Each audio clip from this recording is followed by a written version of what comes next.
Hello. Welcome back to My CIRS Story episode, whatever this is, on single life and dating, question mark. My co-host Mo is here, is trying to drink from my water right now.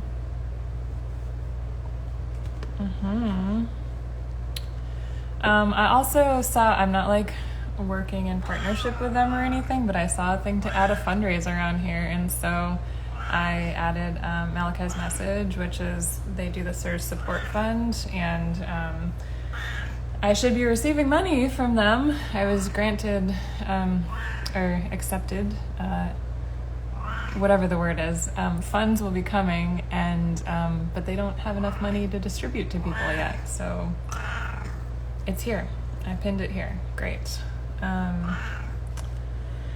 I'm also back on Instagram because I was doing my lives, or I was doing my CIRS story on a different platform, and I missed the fabulous filters. This fairy filter that I have right now, gay, is so cool, and I wanted to come back here. I will still be sharing these, the final product on just my Patreon, so go over there if you want to watch this after the fact.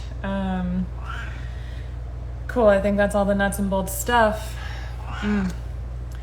So, fun thing about this live that's happening right now is I tried to do it maybe a week ago. I don't know, time is weird, it doesn't exist. And there was like some technical difficulties. I got a phone call while it was happening, and then Mimi was sitting right in front of the phone. I'm actually wondering if a similar thing's going to happen with Mo, because it just wasn't time yet. So, and I think it's time now. I'm feeling pretty grounded in my body and pretty solid in what I think is going to come out of my mouth. Some of the hesitance between doing this right, or for me with doing this right now, is that I have only been single for 5 months at this point, and in a lot of ways that feels like a lifetime, especially with doing a life-changing move and facing more obstacles in healing and all of those things. And in some ways 5 months is like so much time. In a lot of other ways it's really not a lot of time. And I also discovered that just about a month ago, I actually started to unravel my attachment to that old relationship. And so, perspective, right? And also, it feels important to talk about this right now. This is something I'm going through. This is something that is really specific to, I think, my CIRS journey in particular, and definitely noticing the ways that CIRS is impacting how I look at being single and the prospect of maybe dating. And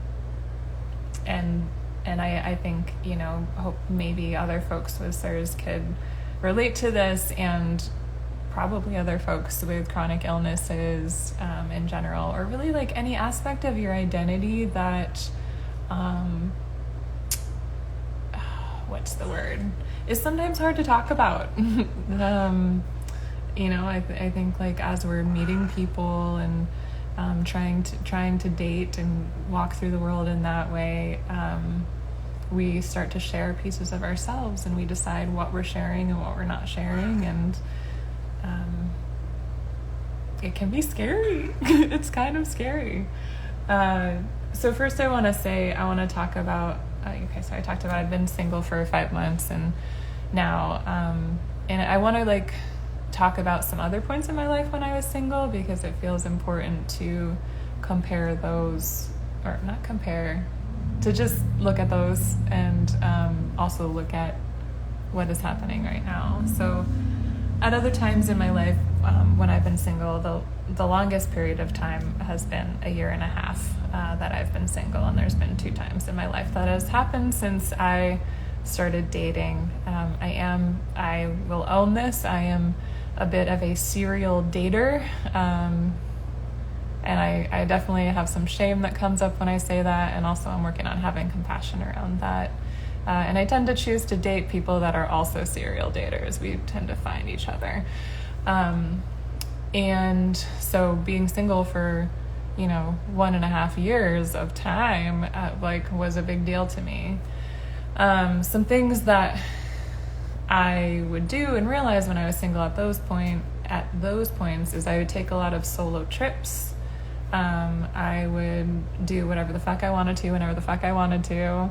I'd go out to bars. I would drink a lot. I medicated heavily, but sort of by drinking alcohol, and I don't really think other substances. That wasn't really my thing. Never has really been my thing. I just had a lot of coping mechanisms at my disposal, and also was hooking up with people randomly and going to the club and still making out with people. And so though I wasn't dating, there was still a lot of intimacy, and a lot of movement and a lot of freedom on my end. Both of these time periods, I had a full-time job or was a student. One time was in college. And so just had a lot of freedom to move about as I pleased and be like, I don't need anybody. I don't need I am my own human. I can whatever. Going on overnight trips and stuff, right? And so that's how being single showed up in my life at those points. This was also at a time when I had a much more avoidant attachment style, and that worked for me. One of the things that changed with mold illness and the onset of CIRS is that my my attachment style swung from avoidant to anxious pretty drastically. And there would be some pendulum, sometimes in one relationship I'd be more avoidant, in another I'd be more anxious, and definitely kind of swinging back and forth. And primarily, especially the last 4 or 5 years or so, I've been way more on the anxious side of the attachment spectrum. As I've mentioned before, and as many folks with mold illness knows, it impacts the nervous system. It impacts our hormones greatly. My cortisol was through the roof almost exactly a year ago when I was taking those blood tests. Adrenals as well were pretty through the roof. And so this, filtered out into a lot of my relationships. And so where am I going with that? So with my most recent singledom, I am coming to that from a place of being in very anxious attachment before that. And I've always been working towards secure attachment. I mean, I've been in therapy for years and years and years, and also, life had some different roller coasters for me to get on for a little bit. So what being single looks and feels like right now is there's some comfort in it, and it's also really scary. I don't have the same coping mechanisms I used to. I have been without alcohol for 2 years and was really reduced alcohol consumption for at least 2 years before that. There's still a pandemic going on that people don't, a lot of people have decided is not happening. And so I'm not going out to dance clubs or big events with lots of people. Also because of CIRS and my hypersensitivity, I'm not going into a lot of buildings. And so there's a lot more time to spend with myself, really with myself, not medicating, not checking out, just really being here. And I'm noticing a lot of my old tendencies of either wanting to run away, where can I go? Can I take a trip? What can I do? That really highly avoidant attachment, and also also noticing my tendency with my anxious attachment to be I just want to find a person. I just want to find my person or people.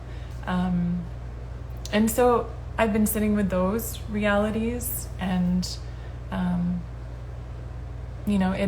it is what it is. Like, when I talk about avoidant attachment and anxious attachment and disorganized attachment, which I think I tend a little more towards these days, like kind of a combination of the two.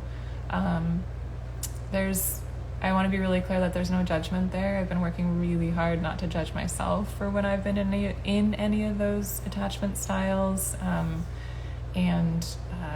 It's just they're just different ways that we relate to people based on who we are and our upbringing and potentially trauma and all of that. And so I want to be really clear that as I'm talking about these things, there's no judgment here. At least I'm trying not to judge. So I want to talk about dating a little bit too. I feel like this is kind of going to be an evolving story. Like, there will be many CIRS stories throughout the course of the next several years or whatever. I have dipped my toes back into the dating pool. On the dating apps, a couple of them. I'm only on the queer apps now because, like, I tried Tinder and I was like,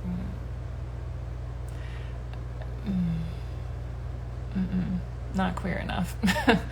And so I got on one of the apps that I really like, and I've met a few people at this point off of the apps, and what I'm realizing is a couple things. One, I don't think I should be dating right now. That's one thing that I've realized, and that's really, really hard. It's really hard. A lot of my, like, inner children have struggled with that, especially my inner teenager who's like, we get to just have fun and play. Like, it's been such a hard year. And also, it's been such a hard year. And I've restructured in a lot of ways right now, in the past year. And I know that relationships are one of the huge things that are being restructured right now. And I lost my train of thought with that. I think as much as some parts of me want to really go towards and merge and, like, be codependent with somebody, there's all these other parts of me that are like, oh wait, whoa. And so something really cool has actually come out of that realization. I'm starting to get friends. I moved to this place where I have friends from like 13 years ago when I moved here, or when I lived here. And also in a lot of ways, I'm starting from scratch of building a community here. And so I kind of have found this new way to use the dating apps, and it's really fun. And hard, both. I felt really proud of myself with one person whom I'm someone who often notices the red flags right away. And I see the red flags and I'm like, charge! Like, let's go towards them. This looks fun. Woo! I'm just going to grab the flag and wave it around, and it's going to be fun. So I noticed some flags with somebody I met, and not only communicated them to myself and my therapist and blah, blah, blah, blah, blah, but like said to them, hey, I think you're really great. I think you're hot. I think this could be fun. Also, my body's really telling me no to dating right now. How do you feel about being friends? And they were like, oh my gosh, thank you. Thank you for clearing it up. Thank you for being so direct. And I was like, yeah. And it's hard. It's hard to like recognize for me. I mean, maybe for other people, you're like, dude, that's my life. That's what I do. But for me, it is so hard to recognize, not to recognize the flags, but to act on them. And to recognize when, this isn't one I want to be charging into right now.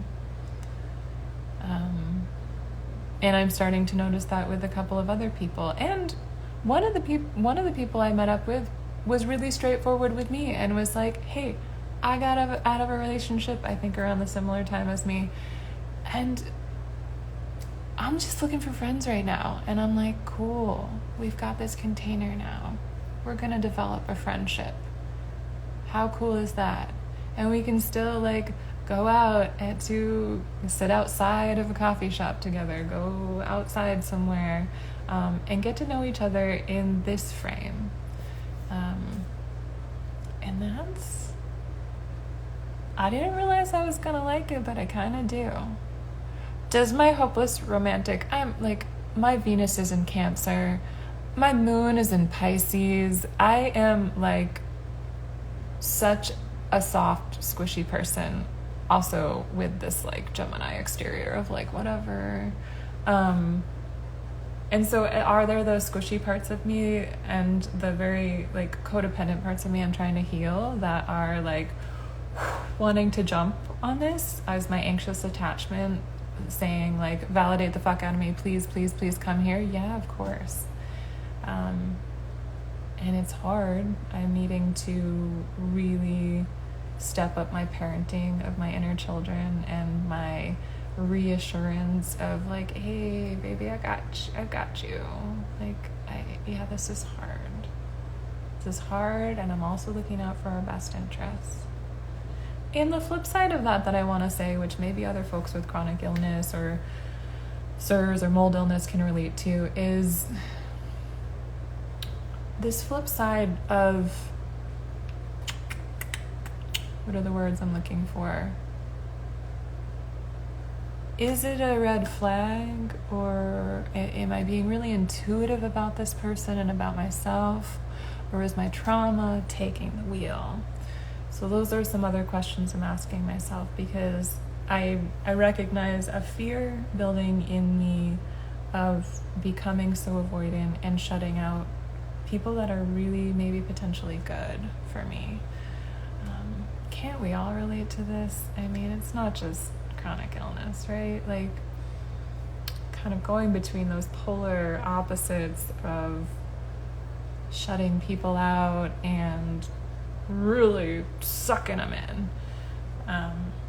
And so I'm sitting with both of those things right now of like, okay, maybe, like, what are the feelings in my body? Like, when I get the butterflies in my body, that's a little bit of a red flag to me now. I've been like talking with folks and learning about like, that's actually a nervous system activation response.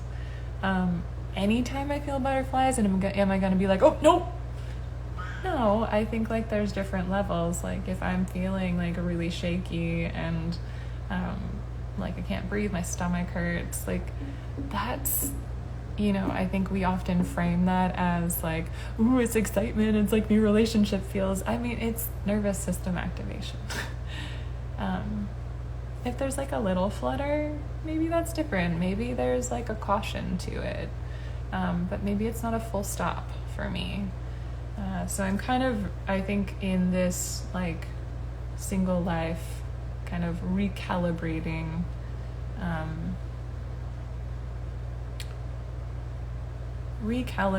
how I am in relationship in general, right? Because what's coming out of this is a lot of new friendships, a lot of new relations. I'm not living with a partner anymore, and so I'm figuring out what it's like to live with a roommate again. Reconfiguring, right?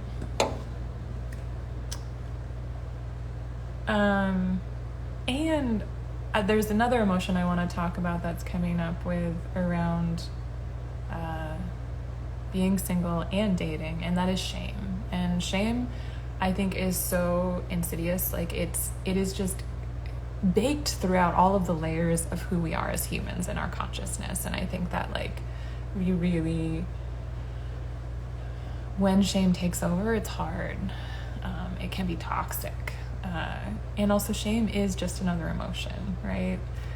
And so I see you, shame. I see you're here. And so part of me has shame about being single at this point in my life. I'm 38, that I've gone through so many iterations of relationships and relating to people and in intimate partnerships, and that this is somehow where I am. And so there's shame there, and I'm holding that, and doing a lot of things to also rewrite that narrative, because shame wants me to think things that aren't true, right? Like, I'm exactly where I need to be right now, and you are exactly where you need to be right now if you're in a similar place, And the other part of shame that I have right now is that I'm even thinking about dating. There's this voice in me that's like, how dare you? Like, you're supposed to be focused on healing. You're only 5 months out of the relationship, only 1 month out of unraveling attachment, right? And this voice of shame is just so judgmental and criticizing, and like you don't, saying you don't deserve this, you don't what, and oh baby, like, of course you feel shame, of course this is happening. It's been a hard year. It's been a hard 5 years. It's been a hard 10 years. Let's just be real. Like, shame is not serving me very well in these instances, because it's really hindering. It's causing a contraction, which is okay. We expand and we contract, and we expand and we contract. And I think it's just important for me to remember, and maybe other folks, if you're going through this too, like, when shame shows up, I think shame just needs a little bit of compassion. That's how I talk to my shame. Like, yeah, I see you, love. I see you there. It's understandable why you feel that way. And also, there's a different reality here too. The reality is that I can be dating people if I want to. I can be sick and dating people. I can be single. I can be single and thriving. Those are realities that are true, and that can be true. What else? I think I want to say one more thing, but it's me, so I might say a couple more things here.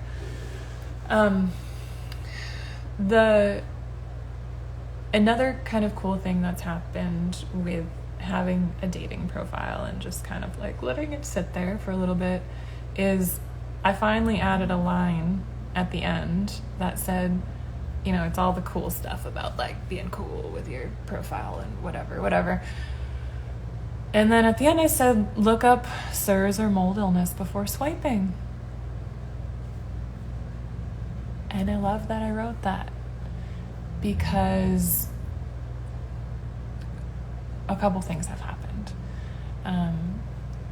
One, it's important for me to notice when people say nothing about CIRS after we're talking. And also most of the time people do. Like, they'll say, hey, I looked up CIRS. And I'm like, ooh, you did your homework. You're like, you're invested in this. That's cool. I also noticed some other reactions of like, oh my gosh, are you okay? And I don't want to bring a lot of like people pleasers and fixers and caregivers into my life. And so that's another little, like, maybe little flag waving. And then the other more really cool thing that has happened is there's been a couple folks who message me and they're like, hey, I have CIRS too. And I'm like, oh my gosh, I didn't even think about that would be a reality of putting that in a dating profile. And it might be a horrible idea for me to date someone with CIRS, because that's a lot of overlapping trauma, and also humans have a lot of trauma, right? What I am noticing is that, like, I really need community. It's like when I came out as queer, when I came out as poly, like polyamorous, non-monogamous, is that finding other people that can relate on some level, knowing that their experience is going to be different because they've got their own everything.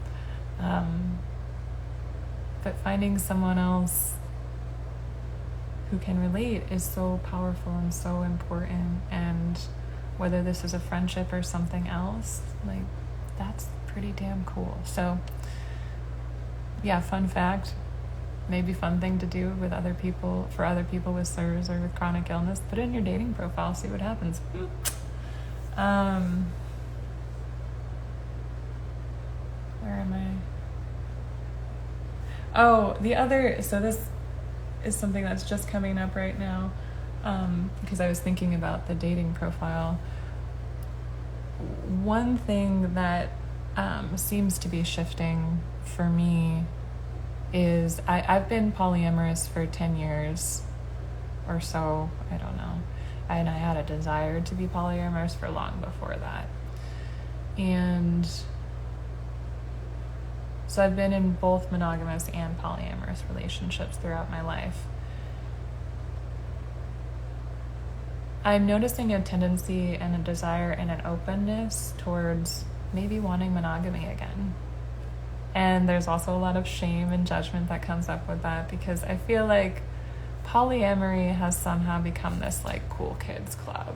And, it's like, what are all the ways that we can be different and expansive? And this is me, I'm not knocking polyamory or monogamy for that matter. I am just speaking about my own experiences of having had these different types of relationships, and being in these different communities for several years. And with my flavor of polyamory, I typically have had a primary partner, or what is my ideal is having a primary partner.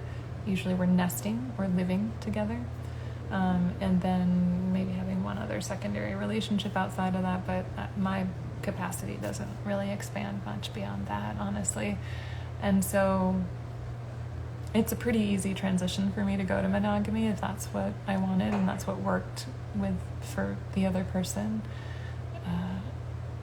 And I think that I could maybe do monogamy with someone who has been polyamorous before as well, because I think there's definitely an opening that happens in polyamory. I think there's there's a requirement for a lot more communication, a lot more direct communication with people, for really examining emotions like jealousy and envy that come up. And I think there's so much value in so many tools that people learn. And I'm not saying you don't learn this in monogamy. I think just because of the structure of polyamory, it comes quicker, it comes fast. Like, there's a quick learning curve. And so I think if I were to be monogamous with someone right now, I would want them to have a really good communication skills and self-awareness and understanding of jealousy and envy, and a way to talk about that in a way that's not shamey or blamey, and or have been in polyamorous relationships before. So that's another kind of interesting shift that's happening, where I'm like, ooh, what does this mean? It just means what it means, and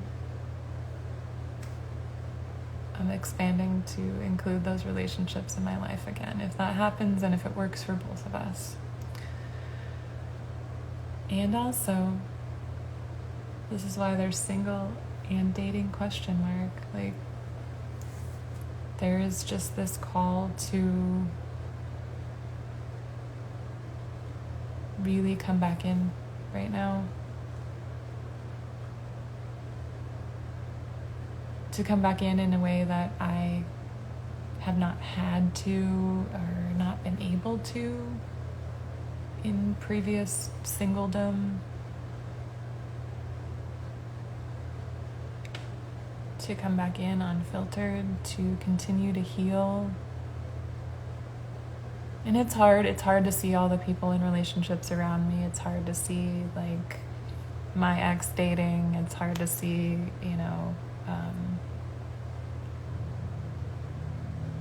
people with their spouses, and I love you all, and I want to be upfront that I think I've been avoiding interacting with folks that are in what seem to be pretty happy relationships right now,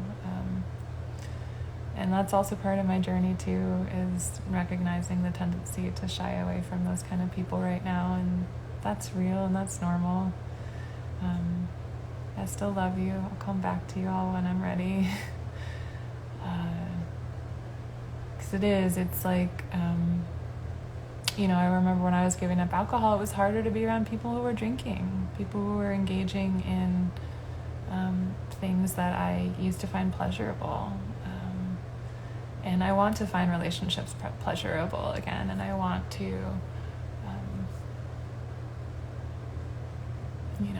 to, I want to find this relationship pleasurable again. That's the most important thing. I think I've done so much work on that, and I have such self-awareness, and